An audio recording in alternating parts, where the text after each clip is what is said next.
In the Hebrew tradition, the commandment to love God with one's whole self was about so much more than just praising God.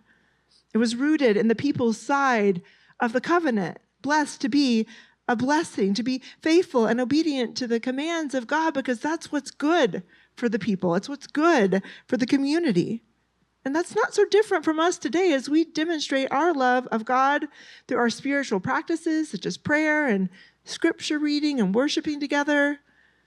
And centering our lives on God in this way helps us develop a spirit of generosity and invites us to live with integrity, trusting in God's faithfulness as we seek to be faithful ourselves. And so when Jesus takes the commandment to love God and combines it with the commandment to love your neighbor as yourself, he's essentially saying we cannot love God without loving our neighbors.